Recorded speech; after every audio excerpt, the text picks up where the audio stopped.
नमस्कार, मैं कुमार और आप देख रहे हैं स्टार मिथिला। मिथिला क्षेत्र का जो लहेरियासराय दरभंगा सहरसा रेलखंड है, जो विगत 88 वर्षों के बाद शुरू हुई है, कोसी रेल महासेतु होकर एक इतिहास रचा गया था। अश्विनी वैष्णव रेल मंत्री के द्वारा इसका रिमोट कंट्रोल के जरिए उद्घाटन किया गया था इस रेलखंड का। वो रेलखंड कहीं न कहीं आज भी उदास है। आपको याद होगा जब तमुरिया से लेकर के निर्मली तक सीआरएस की गई थी, तो चीफ सीआरएस जो शैलेंद्र पाठक थे, उनका कहना था जो इस रूट पर इंटरसिटी एक्सप्रेस ट्रेन का परिचालन सबसे पहले किया जाएगा, उसके बाद किसी अन्य ट्रेनों की चर्चाएं की जाएगी। लेकिन कहीं न कहीं आज उनकी भी बात एक नेता की भाषण की तरह दिखती प्रतीत हो रही है। उनके बयान के बाद सीआरएस हुई, सीआरएस के बाद इस रेलखंड का उद्घाटन हुआ। इस रेलखंड के उद्घाटन के बाद ट्रेनों की परिचालन हुई और ट्रेनों के परिचालन से आज तक लगातार इस रूट पर स्पीड ट्रायल किया जा रहा है। कभी 130 की रफ्तार से ट्रेन गुजरती है, तो कभी 120 की रफ्तार से ट्रेनें गुजरती है।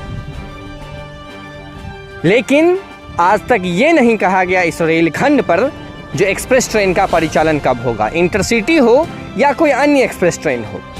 दरभंगा और सहरसा के बीच में एक्सप्रेस ट्रेन का परिचालन कब होगा। सिर्फ और सिर्फ स्पीड ट्रायल लगातार किया जा रहा है।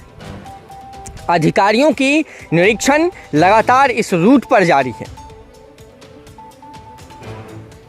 न यहाँ के आसपास के जो विधायक हैं, सांसद हैं, वो बोलने को तैयार हैं, और रेल अधिकारियों को तो कोई फिक्र और चिंताएं हैं ही नहीं इस रूट पर।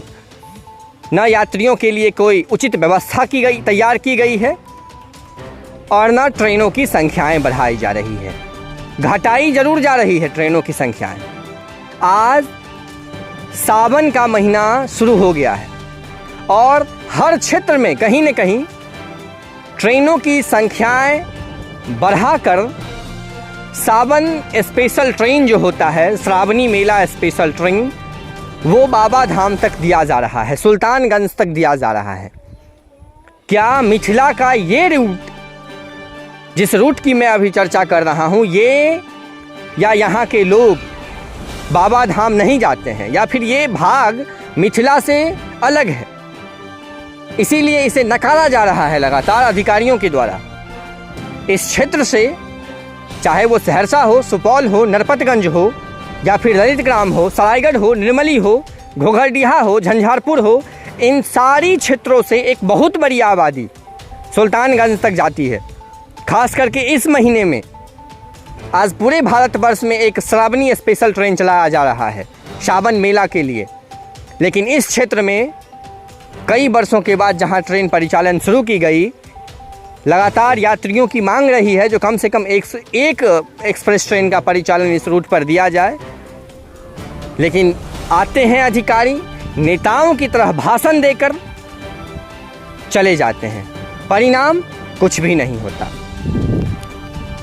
ये दरभंगा सहरसा रेलखंड आज भी कहीं न कहीं उदास है। जुड़े रहें स्टार मिथिला से, हम बहुत जल्द अगले वीडियो के साथ हाजिर होंगे जो अपने ही क्षेत्र मिथिला से होगा। धन्यवाद, आप देख रहे थे स्टार मिथिला।